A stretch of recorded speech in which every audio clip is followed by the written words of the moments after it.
안녕하세요 여러분, 이쌤과 함께하는 뻔뻔한 역사 시간입니다. 지난 시간에는 고려의 사회제도에 대해서 배워봤죠. 오늘은 이제 고려의 마지막 파트, 고려의 문화 수업을 배우면서 고려를 마치도록 할게요. 자, 이번 시간에는 이제 고려의 종교와 사상 및 문화, 전반적인 고려 시대에 있었던 문화를 배워볼 건데, 먼저 유학, 뗄래야 뗄 수 없죠. 지난 우리 초창기 정치 파트 했던 것처럼 성종 때 최승로라는 사람이 시무 28조를 바치면서 고려는 정치는 유교로 해야 된다라고 이렇게 정해놨다고 했는데, 유교 정치의 확립을 보면 태조 왕건 때는 육두품 출신의 유학자를 등용했어요. 뭐 채언이라던가 채은 같은 경주 남할 삼체를 통해서 유학자를 등용했고, 유학을 뭔가 공부하려면 학교가 필요하겠죠. 개경에도 만들었지만 서경에, 평양에도 학교를 설립하면서 유교를 교육시켰고, 광종 때는 이제 유학을 테스팅해보는 과거제를 통해서 유학적 능력을 기반으로 국가 인재를 선발했으며, 성종 땐 방금 말했던 최승로의 시무 28조의 권위를 수행해서 유교 정치의 이념을 확립합니다. 그러면서 개경의 최고 교육 기관인 태조 왕건 때 학교를 만들었지만 조금 더 업그레이드를 해서 고려의 대표적인 국립대학, 바로 국자감을 설립했다. 그리고 지방에는 12군데의 경학 의학 박사를 파견하는 동시에 나중에 시대가 흐르면 향교라는 것을 만들면서 더욱더 교육에 진심이었다. 자, 고려 중기에는 이제 우리도 선생님이 저번에 통치제재 정비할 때 말했지만 공교육이 중요하지만 사교육이 늘어난다 그랬죠. 그래서 대표적인 사립학교 12군데, 사학 12도가 번창을 하게 됩니다. 사립대학 12곳인데 여기가 번창하면서 이른바 학벌을 형성하게 돼요. 우리도 여러분도 마찬가지인 것처럼 뭐 연대, 고대, 서강대, 성균관대, 한양대 이런 식으로 뭔가 학벌이 만들어지잖아. 그것처럼 고려시대에는 요 사학 12도가 번창하면서 학벌을 형성했다. 그러다 보니 공교육이 자꾸 다운되고 사교육이 올라가잖아. 이런 문제점을 바꾸기 위해서 관학진흥책, 국가의 교육을 진흥시키고 발전시킨다라고 했던 왕들이 바로 예종과 인종인데, 먼저 예종 시대에는 국자감 내 영재반을 만들었어요. 그 영재반이 뭐냐? 7개 반이라고 해서 7제를 만들었어요. 그 중에서도 대표적으로 전문 강좌는 유학제가 많았지만, 유학과 관련된 그 반이 많았지만, 고려시대 과거에서 무과가 없었다 그랬죠. 그래서 만든 게 바로 이 무학제예요. 이 무학제는 뭐냐면 무인을 양성해 군사력 강화 목적이에요. 즉 무인도 만들어야 될 거 아니야. 문인만 있으면 국방은 누가 지키겠어요. 그래서 무인들을 따로 특수반의 하나인 무학제를 만들어서 군인들을 양성해서 국방력을 높일 목적이었다. 그리고 뭔가 공부를 하려면 일종의 보너스, 당근도 있어야 되겠죠. 그래서 만든 게 뭐냐면 양현고라는 장학재단을 설치해서 관학, 경제 기반을 만들었어요. 여러분도 공부하면 장학금 받잖아. 그 장학금을 주는 재단, 뭔가 스폰서 같은 게 있어야 되겠죠. 그래서 관악의 경제 기반을 만들었고, 또한 학문을 조금 더 발전시키기 위해서 여러분 조선의 세종시대 때 만들었던 게 뭐죠? 한글 만들었던 곳, 맞아요, 집현전이죠. 그거와 같은 고려의 집현전이 바로 청연각 그리고 보문각이에요. 학문을 연구하는 연구소의 느낌이에요. 그래서 청년각과 보문각을 만들었고, 그 아들, 예종의 아들 인종 때에는 아버지 때 만들었던 요 칠제를 더 업그레이드해서 더 디테일하게 만든 게 요 단계였다. 그리고 아까 말했죠? 향교, 지방의 향교, 즉 우리 대구의 경북대, 부산의 부산대 이런 것처럼 서울에는 국자감이라는 서울 국립대가 있잖아. 그것처럼 각 지방에도 지역 거점의 국립대를 만들어서 관악을 업그레이드 시키려고 했다. 그러면서 이제 고려 후기 때는 원나라가 굉장히 세지면서 우리는 원나라의 영향을 받았다 그랬죠.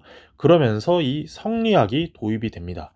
그러면서 여기 신진사대부의 현실개혁 정치를 토대를 만드는데, 이러는 동시에 자 CF 추가하고 여러분이 하나 알아둬야 되는 게, 충선왕, 우리 개혁 왕이었죠. 최초의 혼혈왕. 이 충선왕 때 망권당이라는 걸 만듭니다. 망권당을 설치해요. 바로 중국 지금의 베이징 대도에 만들게 되는데, 이 망권당이 뭐냐?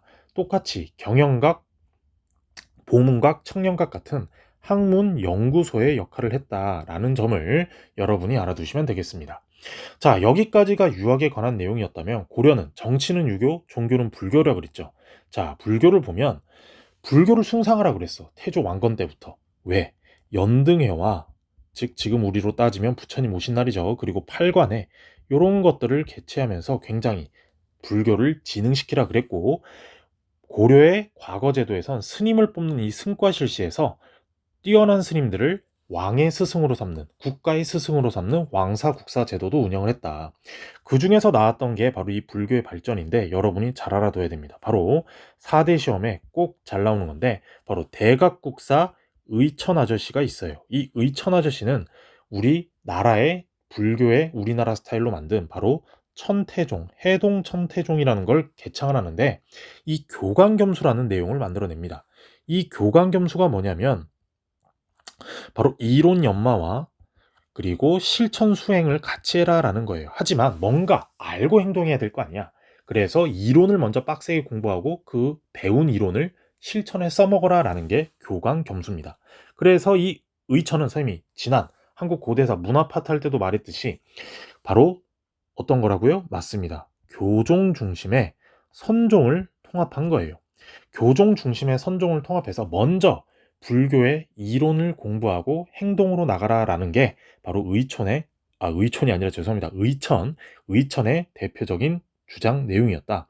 그래서 이렇게 의와 한계를 말할 수 있는데, 의는 뭐냐? 교종과 선종을 통합 시도였다. 즉 이전까지는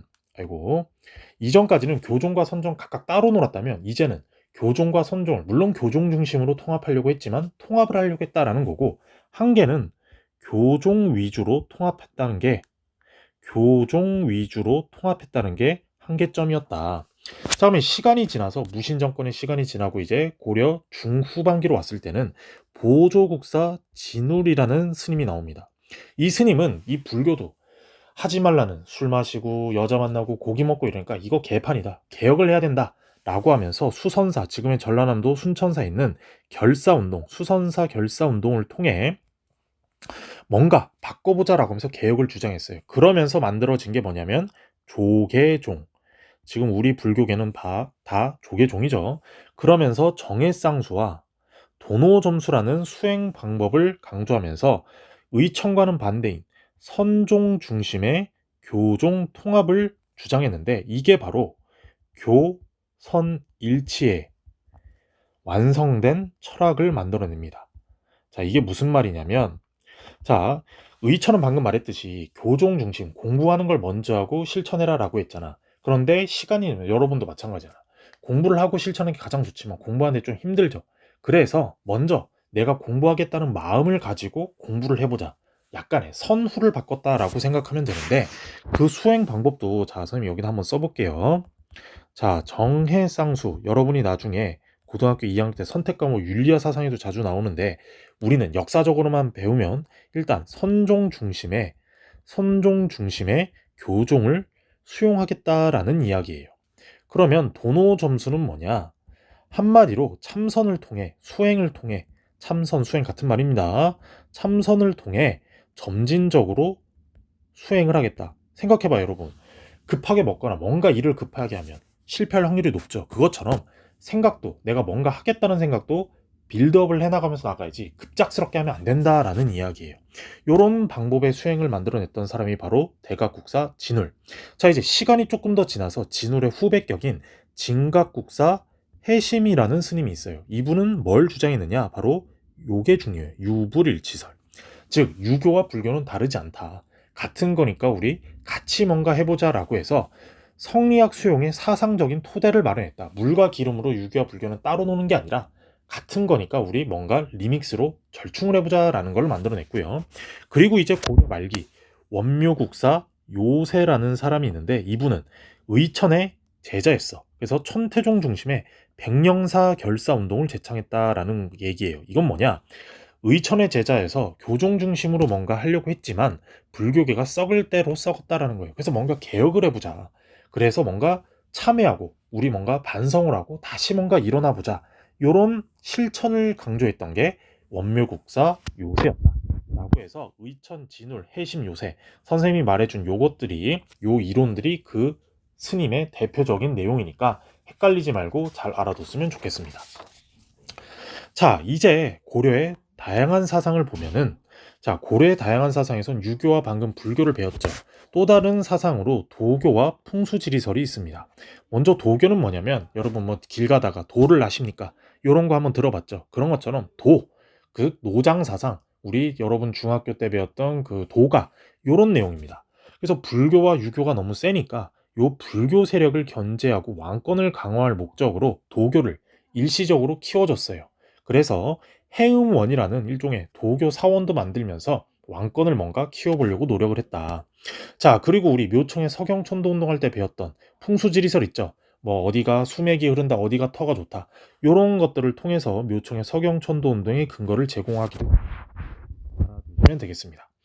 자, 그리고 이제 중요한 고려시대는 역사서가 많이 편찬됐는데 4대 시험에 굉장히 잘 나옵니다. 이 부분을 여러분이 잘 알아둬야 되는데 고려 초창기에는 바로 7대 실록이라고 해서 우리 조선왕조 실록 있죠. 그것처럼 태조 왕건부터 목종 때까지의 왕조 실록이 있었다 그래요.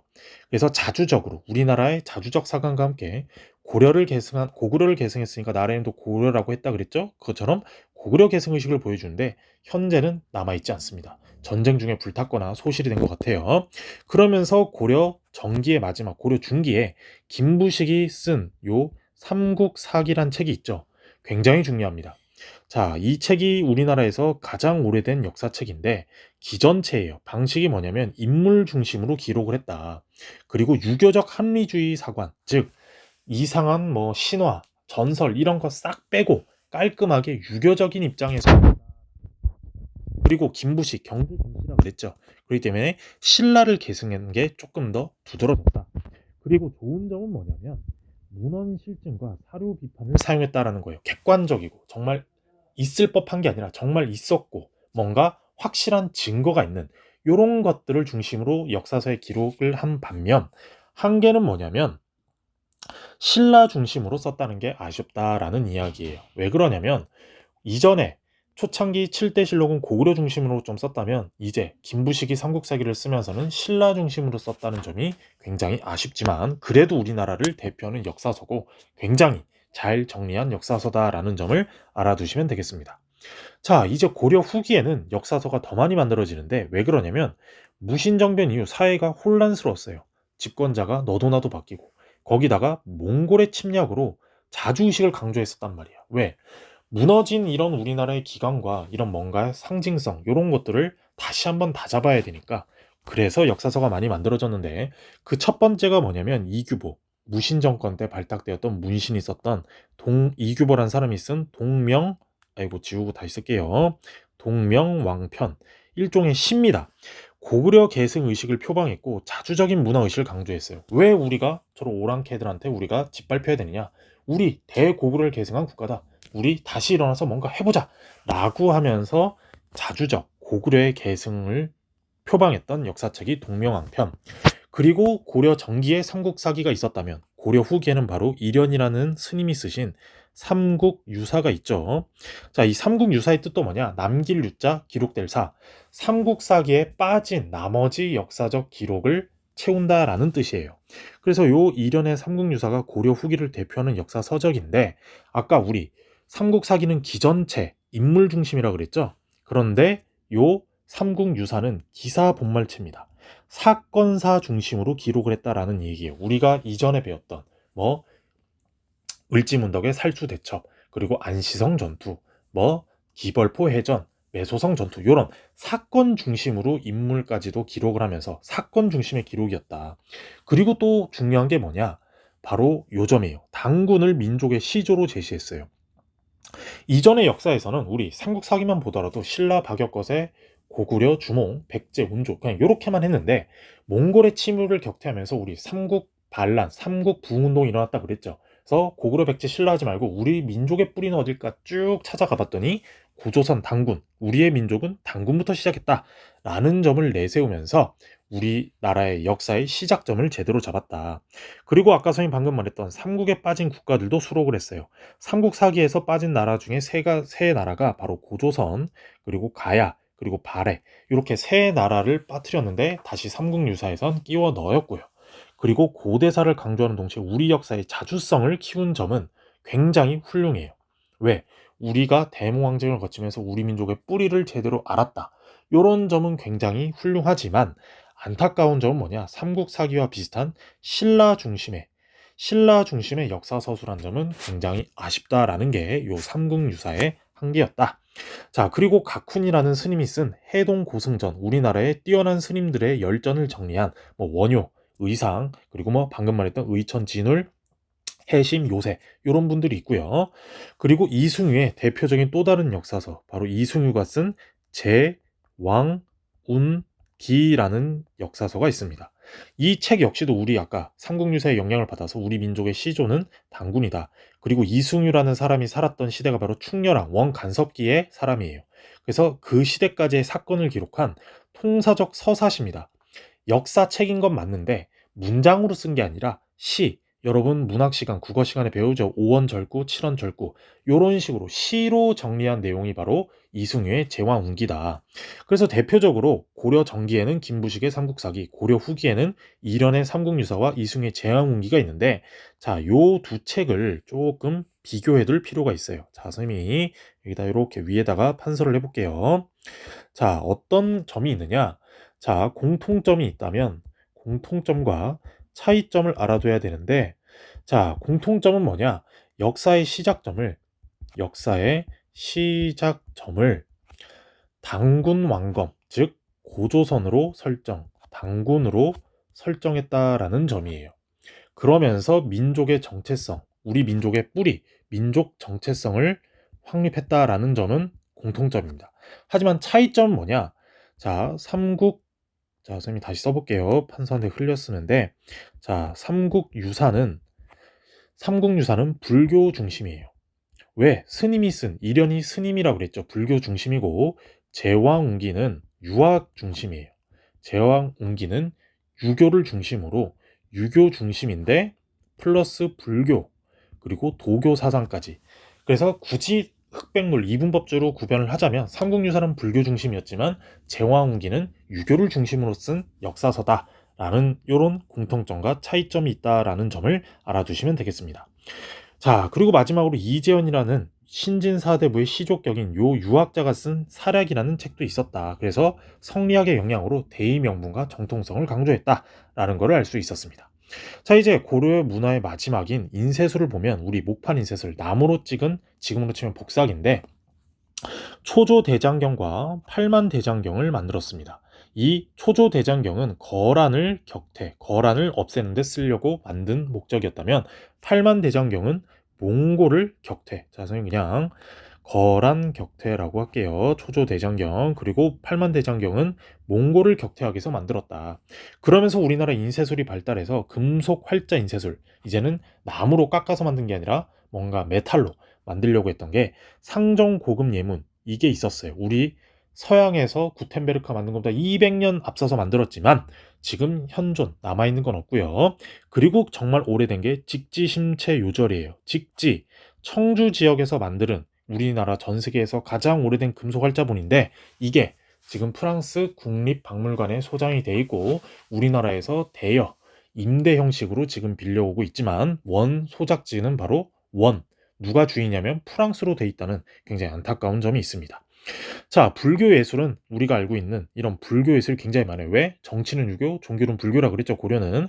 그래서 부처님상들 굉장히 많다. 그리고 수월관음도라 그래서 고려의 문화는 굉장히 화려하고 불교, 부처상이 그려진 그림이 많은데, 이런 불화라 그래요. 수월관음도. 굉장히 선생님도 이걸 봤는데 진짜 아름답거든요. 불교를 신자도 아닌 제가 봐도 이 고려의 불화는 굉장히 아름답습니다. 그래서 우리나라 불화, 부처상이 그려진 그림은 다 80%가 일본에 지금 불법 불법으로 유출되어 있다라는 점을 말씀드립니다.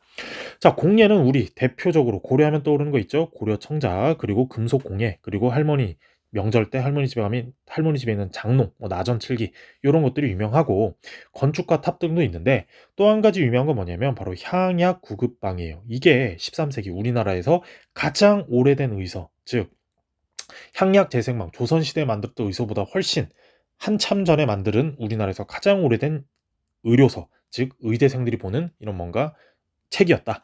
그리고 화약 무기로는 요게 중요합니다. 최무선이라는 사람이 중국에 가서, 당시 원나라에 가서 유학으로 하기도 했고 몰래 배워서 우리나라에 써먹은 화통도감이라고 해서 화약과 화포를 제작해서 왜구를 격퇴하는 이른바 진포대첩, 우리 고려 말 무인 세력 성장할 때 배웠죠. 요 진포대첩에도 혁혁하게 써먹었다. 그리고 조선 기술, 배 만드는 기술인데 바로 요 판옥선이라는 걸 만들어서 임진왜란 할 우리 조선의 1590년 임진왜란 때 요 일본군을 격퇴할 수 있게 만드는 배를 이때부터 만들어서 써먹었다라는 것까지 우리는 이번 시간에 배워봤습니다. 자, 그래서 고려의 문화는 한마디로 굉장히 화려하고 다양했다. 신분제 사회랑 비슷했다는 거고요. 역사서가 굉장히 중요합니다. 불교 스님, 다시 정리해서 말하면 고려의 불교 대각국사 의천, 보조국사 진울, 그리고 진각국사 해심, 원묘국사 요새, 이들의 사상적인 내용도 잘 알아둬야 되고요. 특히나 고려시대는 역사서, 바로 김부식이 쓴 삼국사기, 그리고 이련의 삼국유사, 그리고 이승유의 제왕후기, 이렇게 중요하고, 요것들을 선생님이 이렇게 공통점, 제왕후기와 삼국유사의 비교점과 공통점과 차이점도 알아봤죠. 그래서 이번 시간은 이렇게 고려의 문화를 배워봤고요. 이제 다음 시간에는 조선시대로 넘어가서 조선의 정치, 경제, 사회, 문화에 대해서 알아보도록 하겠습니다. 좋아요, 구독 설정, 알림 해두시면 더 재미난 수업을 하는데 열심히 노력하겠습니다. 그러면 이쌤과 함께하는 뻔뻔한 역사 다음 시간에 만나요.